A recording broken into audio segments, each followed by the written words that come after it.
안녕하세요. 자동차 디자인 평론가 에라입니다. 시작에 앞서 여러분들은 시대를 풍미했다 라는 표현을 아시죠? 여기서 풍미란 어떤 사회적 현상이나 사조 따위가 널리 사회에 퍼지다, 바람에 초목이 쓰러진다는 뜻에서 나온 말입니다. 디자이너라면 의뢰 한 시대를 풍미한 디자인을 내놓고 싶어 할 것입니다. 스타 디자이너 반열에 오를 수 있기 때문이죠. 그럼 시대를 풍미한 디자인은 어떤 디자인을 의미하는 걸까요? 당연히 뛰어난 표현이 바탕이 돼야 하겠죠. 여기서 뛰어난은 단순히 독특하다는 의미가 아닙니다. 시각과 사고의 전환이 일어날 정도로 획기적이어야 합니다. 벤치마커들이 자존심을 버리고 베끼고 싶게끔 생긴 디자인이어야 하죠. 베끼고 싶다는 말엔 당대 사회적 요구와 엔지니어링의 발전도 동시에 반영됐다는 뜻입니다. 생김새만 매력적인 게 아니라 널리 퍼질 만한 당위성이 디자인을 밀어주고 하이테크가 디자인을 끌어줄 때 시대를 풍미한 디자인은 완성됩니다. 대표적인 디자인으로 아우디의 싱글 프레임과 LED DRL이 있습니다. 당시 사회적 요구로 보행자 충돌 안전 규제가 생겼죠. 튀어나온 범퍼는 사람과 충돌 시 상해를 가하는 위험 요소로 돌변했습니다. 범퍼를 없애야 하는 사회적 요구와 범퍼가 없어짐으로 해서 오는 이질감 상쇄가 요구되어졌죠. 이를 디자인으로 승화시킨 게 싱글 프레임 그릴입니다. 그리고 엔지니어링 발전에 축에 드는 건 DRL입니다. LED는 저전력으로 얇게 빛을 낼 수 있었죠. 이는 주간주행등이라는 디자인으로 새로운 시각을 열어주었습니다. 그 결과 우후죽순으로 벤치마커들이 등장했고 아우디를 트렌드 세터로 만들어주었습니다. 밀레니엄이 막 지난 시대의 일입니다. 밀레니엄은 새로운 천년이란 뜻으로 2000년을 일컫습니다. 인류에겐 엄청난 의미였죠. 1900년대에 낡은 옷을 벗어던지고 뭔가 새로운 것을 입어야만 할 것 같은 분위기가 감돌았습니다. 단순히 새로운 스타일의 변화로는 아쉬웠습니다. 패러다임의 전환 같은 거대한 흐름을 기대했죠. 바로 스마트폰이 그러했습니다. 스티브 잡스가 아이폰을 공개한 시기는 2007년입니다. 아우디가 싱글 프레임을 컨셉트카를 통해 공개한 연도는 2003년입니다. 자, 이번 DL 시리즈 주인공은 BMW입니다. DL은 디자인 랭귀지의 축약이죠. BMW도 밀레니엄 시대를 맞이하여 도전적인 결정을 내립니다. 바로 새로운 수석 디자이너의 영입이죠. 그는 바로 싱글 프레임을 내놨던 발터드 실버와 동시대에서 디자인을 했던 크리스 뱅글입니다. 우리나라에선 크리스 뱅글을 세계 3대 디자이너라며 칭송합니다. 문제는 우리나라에서만 그렇다는 거죠. 왜 크리스 뱅글은 세계 3대 디자이너에 들어가야 할까? 명확한 이유를 댈 만한 분들 계신가요? 크리스 뱅글이 아우디의 발터드 실버와 같이 시대를 풍미한 디자인을 내놓은 것이 있는가요? 딱히 생각나는 게 없을 겁니다. 어떻게 싱글 프레임과 DRL을 대신할 수 있겠습니까? 하지만 그렇다고 크리스 뱅글의 업적을 무시할 수는 없습니다. 싱글 프레임과 DRL을 버금가는 디자인은 없지만 크리스 뱅글이 BMW 디자인 수장으로 내놓은 결과물들은 나름대로의 가치를 지니고 있죠. 그것을 찾아가 볼 예정입니다. 에피소드 1은 크리스 뱅글 시대의 BMW 디자인 랭귀지로 시작하겠습니다. 그리고 초기 i 디비전 모델인 i3와 i8의 디자인 가치에 대해 찾아보겠습니다. 에피소드 2에서는 포스트 크리스 뱅글 시대의 BMW 디자인 랭귀지를 분석하겠습니다. 아마도 지금 말이 많은 새로운 키드니 그릴에 대한 비평이 중심이 될 것입니다. 그 다음으로는 2세대 i 디비전 모델인 i4와 iX 디자인 분석을 통해 BMW가 급변하는 BV 시대에 대응하는 자세를 알아보겠습니다. 그럼 에피소드 1을 시작하겠습니다. BMW는 바이에르쉐 모터렌베르크의 약자입니다. 중간 단어인 모터렌은 영어로 모터와 같습니다. 이에는 복수형에 붙는 전미사입니다. 베르크는 공장이란 뜻으로 모터렌베르크는 모터 공장이란 의미입니다. 바이에르쉐는 바이에른에 있는 바이에른 사람들의 바이에른의 란 뜻으로 바이에른은 독일의 16개 주 중에 하나의 주입니다. 바이에른은 독일 남서쪽에 위치하고 면적은 독일의 5분의 1을 차지할 정도로 가장 크죠. 독일 경제 생산의 18.5%를 차지하고 올해 3월 기준 실업률이 3.9%로 가장 낮습니다. 독일의 주 중에서 잘 사는 동네 1, 2위를 항상 다툽니다. 주의 중심 도시는 민헨이죠. 여기에 BMW 본사가 있습니다. BMW의 원래 이름은 바이에르쉐 플룩조이크베르케로 플룩조이크는 비행기입니다. 이름에서 알 수 있듯이 BMW는 6기통 비행기 엔진을 처음으로 만들었었죠. 그래서 엠블럼이 비행기의 프로펠러에서 유래했다고 합니다. 하지만 그것보다 중요한 것은 바이에른주 깃발의 컬러와 패턴입니다. 파란색과 흰색의 조합이 같습니다. 즉 뼛속까지 바이에르쉐라는 징표와도 같죠. 바이에른은 우리나라의 특정 지역과 아주 흡사합니다. 바로 경상도입니다. 경상도의 중심 도시는 부산이죠. 부산은 우리나라에서도 제2의 수도라 할 만큼 경제력이나 규모 면에서 큽니다. 마치 바이에른의 중심 도시인 뮌헨과 같습니다. 무엇보다 같은 점은 보수적이라는 거죠. 저도 밀레니엄 때 제 인생에서 첫 해외 배낭여행을 떠났었는데요. 구 동독 지역을 제외한 독일 전국을 돌아다녔습니다. 그중 참 인상 깊었던 도시가 바이에른주의 뮌헨이었습니다. 젊은 사람들이야 표준어를 썼고 영어의 모태어가 독일어라 영어도 잘 통하지만 나이가 지긋한 분들이 문제였죠. 유스 호스텔들이 만실이라 무거운 배낭을 낑낑 메고 들어간 캠핑장에서 가장 먼저 해야 할 일은 매점에서 먹거리를 사는 거였습니다.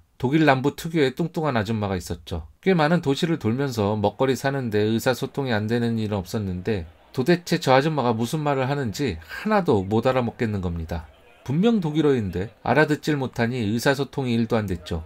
그 시절에는 타국에서 한국인 만나면 반가운 시절이었는데 숙소를 못 구해서 서성일 때 자기도 캠핑장으로 간다며 안내해준 한국인이랑 같이 갔었죠. 내가 독일어를 쬐끔 하니 걱정 말라고 자신만만하게 들어갔는데 세상 난감한 일이 벌어진 셈입니다. 어떻게 이럴 수가 있냐며 문화적 충격을 먹은 채 돌아와 보니 처음 접했던 독일어 사투리였던 것입니다. 아니 사투리를 넘어 방언이라 해도 무방한 이 언어를 바이에르시라고 한다는 걸 알았습니다.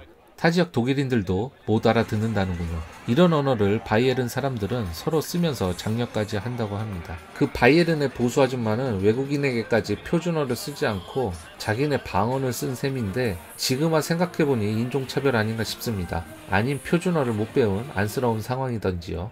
전 한국에서도 심한 경상도 사투리를 접하면 잘 못 알아듣겠더라고요. 바이에른은 정말 경상도와 닮아 있습니다. 또 독일의 전통 의복을 레더호젠이라고 하는데 바이에른 주 할아버지들이 특히 잘 입고 다닙니다. 마치 안동 사람들이 한복 입고 갓 쓰고 다니는 것처럼요.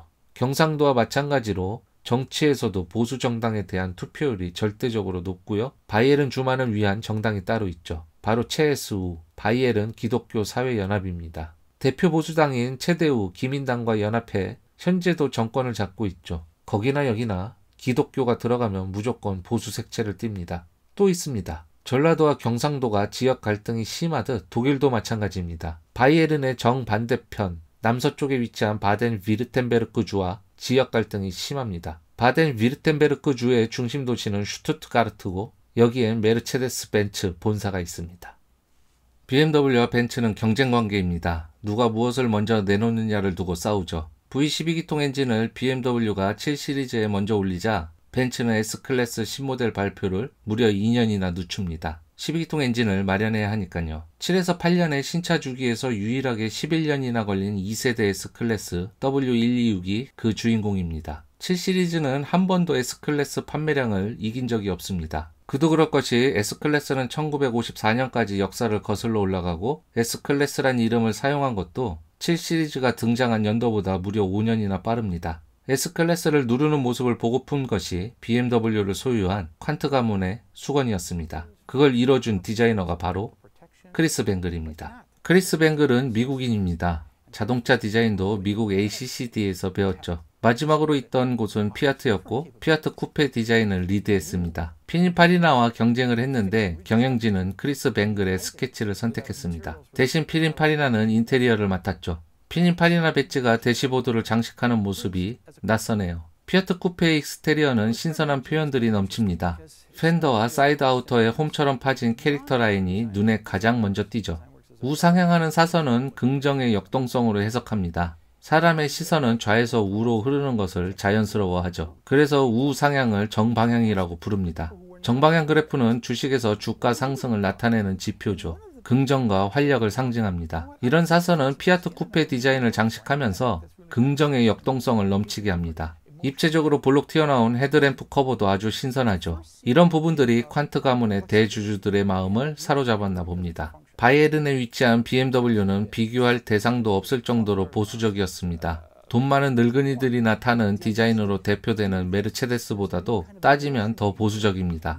크리스 뱅글이 오기 전까지 BMW 디자인을 이끈 수장은 클라우스 루테로 1976년에 수석 디자이너로 영입되어서 99년까지 무려 23년간 근무했습니다. 그것도 알코올 중독인 첫째 아들을 죽여 감옥살이를 하지 않았다면 더 오래 했겠죠. 고인물은 썩게 마련이듯이 변화없는 보수적인 디자인이 크리스 뱅글의 눈에는 썩어 보였을 겁니다. 게다가 독일인이 아닌 외국인이 디자인 수장에 앉은 적이 한 번도 없었습니다. 진보적인 미국인 크리스 뱅글이 임명되면서부터 불안은 시작된 셈이죠. 2001년 크리스 뱅글 시대의 첫 번째 모델인 코드명 E65 7 시리즈가 등장합니다. 여기서 유명한 표현이 등장하죠. 뱅글 버트입니다. 버트는 미국의 비속어로 엉덩이란 뜻이지만 본래는 비꿈, 경멸의 대상이란 의미입니다. 즉 뱅글 엉덩이는 크리스 뱅글 시대의 첫 양산차인 7 시리즈의 트렁크 리드를 빗대죠. 자동차에서 엉덩이는 리어 패시아라고 할 수 있고 리어 패시아 대부분을 차지하는 건 트렁크 리드입니다.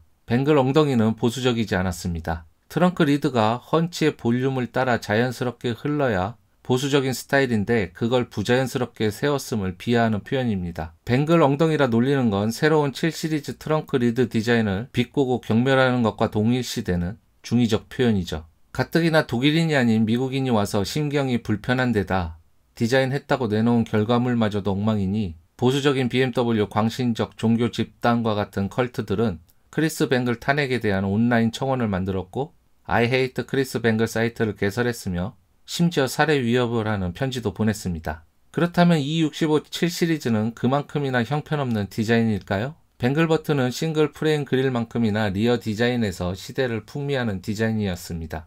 뱅글 버튼은 사이드 아우터와 트렁크 리드를 입체적으로 구분합니다. 사이드 아우터는 시대적 요구에 따라 많이 커진 패널을 조금이라도 날렵하게 보이고자 처리했죠. 리어 램프로 갈수록 슬렌더해집니다. 반면 트렁크 리드는 반대죠. 데크는 평평하게 진행하여 수평에 가깝습니다. 결국 사이드 아우터와 데크 사이의 높이는 크게 벌어졌습니다. 이것은 트렁크 용량을 높이기 위한 처리라고 했습니다. 아무래도 플래그십에서 넓은 트렁크는 필수 불가결한 요소죠. 즉, 스타일과 실용성 두 마리의 토끼를 잡으려고 한 선택이라 할 수 있습니다. 사이드 아우터에서는 날렵한 이미지를 주고자 했고 트렁크 리드는 넓은 공간을 위한 선택이었습니다. 그런데 이런 디자인이 갑자기 나온 것은 아닙니다. 아이디어의 원작자는 현재 BMW 그룹 총괄 디자이너인 아드리안 반 후이동크입니다. 크리스 뱅글은 그의 스케치를 보고 새로운 BMW의 리어 디자인으로 정하죠. 뱅글 버튼은 또 다른 가치가 있습니다. 트렁크 리드와 사이드 아우터는 주지아로의 모더니즘 디자인이 유행하자 모두 원박스 형태로 마감지었습니다. 모더니즘이란 곧 미니멀리즘입니다. 단순한 디자인에서 미를 찾았고 단순한 디자인이 대량 생산의 제약도 적었죠. 경쟁 모델인 W220 S클래스를 볼까요? 원박스 형태의 매끈한 트렁크 디자인입니다. 뱅글버트가 등장하기 전까지 전 세계 대부분의 자동차 디자인은 이런 형태에서 벗어나지 못했습니다. 그런데 뱅글버트는 하나의 박스에 또 하나의 박스를 올린 것과 같습니다. 입체적 조형물이죠. 아주 단순한 사고방식의 전환이지만 그것이 세상에 나오기까지 꽤 오랜 시간이 걸립니다. 그만큼 단순한 직선에 장식이 배제된 모더니즘 디자인은 매력적이었으니까요. 비록 E65 7 시리즈는 플래그십이라는 거대한 부피의 약점을 극복하지 못하고 혹평을 받았지만 이후 2단의 층을 만드는 리어 디자인은 전세계 디자이너들에게 시각적 환기를 주었습니다. 거의 모든 브랜드들의 디자인들이 뱅글버트 스타일이었죠. 최근엔 뱅글버트를 응용합니다. 트렁크 리드의 리어 엔드를 쭉 잡아 빼서 스포일러의 기능도 더하죠. 메르체데스 벤츠 C클래스 쿠페는 뱅글버트처럼 도드라지는 입체는 없지만 트렁크 데크는 불룩 솟아 있습니다. 그리고 리드 엔드는 스포일러처럼 삐죽 튀어나왔죠. 현대 소나타 DM8은 캐릭터 라인 엣지를 사이에 두고 트렁크 파트와 사이드 아우터 파트를 구분합니다. 이 엣지가 없다면 파트의 구분은 모호해질 것이지만 캐릭터 엣지는 트렁크 리드 페시아에서도 선명하게 이분할해서 마치 두 개의 덩어리처럼 보이게 합니다. 뱅글버트의 응용이라 봅니다. 제네시스 일렉트릭 파이드 G80의 표현은 마치 덕테일 같습니다. 트렁크 페시아를 오목하게 처리해서 트렁크 리드 엔드를 입체감 있게 잡아 뺐습니다. 헌치의 볼륨을 살리면서 부풀은 패스트백의 데크는 트렁크 리드 엔드가 마치 포르쉐의 덕테일 스포일러처럼 보이는 걸 막아줍니다. 포르쉐의 덕테일은 누가 봐도 스포일러이지만 제네시스의 덕테일은 하나의 트렁크 리드처럼 보이면서도 스포일러의 기능이 첨가된 일체형 디자인으로 보입니다. 비교 대상으로 아우디 A7이 있죠. A7의 패스트백은 꼭 스포일러를 달아야만 하는 경사입니다. 뱅글버트 스타일이 아주 미약하기 때문에 트렁크 리드 엔드를 기능적으로 잡아 빼기엔 무리가 있습니다. 그러기에 원가가 더 들어가는 어댑티브 스포일러를 넣어야 했습니다. 물론 그것으로 인해 더 멋있는 건 사실입니다. 크리스 뱅글 시대의 BMW 디자인 랭귀지 분석 첫 번째인 뱅글 버튼은 멋진 디자인이라는 게 아닙니다. 없던 디자인이 세상에 처음으로 나온 것 마냥 떠드는 것도 아닙니다. 뱅글버트 7 시리즈가 나오기 전 아드리안이 스케치를 하고 98년도를 의미하는 98을 적어 넣었을 당시 미쯔비시의 그림자를 벗어나 보겠다고 내놓은 한국의 독자 모델이 있었습니다. 바로 현대 그랜저 XG죠. XG의 리어 디자인 구성은 뱅글버트와 유사합니다. 트렁크 리드와 사이드 아우터는 덩어리로 구분되어 있죠. XG가 98년 10월에 등장했고 E65는 01년 11월에 출시했습니다. 자, 그럼 3년이나 먼저 나온 XG의 디자인이 뱅글버트보다 훨씬 우수한 거네 라고 생각할 수도 있는데, 미시적으로 들어가 보면 뱅글버트는 트렁크 리드엔드의 엣지를 두 가닥 줬고 XG는 하나로 심플합니다. 리어램프도 측면에만 머무는 E65에 비해 XG는 사이드 아우터 상단까지 올라갔습니다. 유사하지만 같다고는 할 수 없죠. 또 이런 스타일의 원류는 1950년대 디자인까지 거슬러 올라갑니다. 영국의 전통적인 자동차 메이커인 롤스로이스와 벤틀리는 그 시절의 디자인을 계속 계승해 왔습니다. 60년대도, 80년대도, 90년대도 2단으로 나눠 트렁크 리드를 좀 더 높게 배치하는 스타일입니다. 그랜저 XG가 뱅글버트보다 먼저라서 더 뛰어난 디자인이라고 할 수 없는 이유입니다. 트렁크 리드엔드의 스포일러와 역시도 마찬가지입니다. 1999년작 포드 푸마를 볼까요? 뱅글버트 형태도 아니지만 트렁크 리드 일체형 스포일러를 디자인해 넣었죠. 더 거슬러 올라가 볼까요? 1996년작 다치 바이퍼 GTS의 것은 머슬카 디자인답게 대담합니다. 이런 역사적 결과물들을 보면 뱅글버트의 응용이라 평한 제네시스 G80이나 소나타 DM8의 리어 디자인은 전혀 새로울 게 없다고 치부할 수 있겠죠. 인간은 조물주가 아니어서 이 세상에서 새로운 것은 없다지만 그렇게 인간의 감각적 능력을 평가절하해버리면 남은 인생이 즐거울 수 있을까요? 가수 옥주현은 새로운 맛은 없다, 이미 알고 있는 맛이라며 다이어트를 한다는데, 제 와이프는 이런 말을 합니다. 똑같은 음식이라도 어떻게 맛이 같을 수 있나? 언제 먹느냐에 따라 다르고 어디서 먹느냐에 따라 다르며 무엇보다 누구랑 먹느냐에 따라 다르다고 말이죠. 뱅글버트에 제가 가치를 부여하는 건 보수주의자들이 그렇게 비난했음에도 불구하고 이전 7 시리즈 중에서 가장 많이 팔렸으며 그들의 수건이었던 S클래스까지 넘어섰다는 것이죠. 그리고 그 영향력은 지금까지 이어오면서 진화하고 있다는 사실입니다. 진보적으로 말이죠.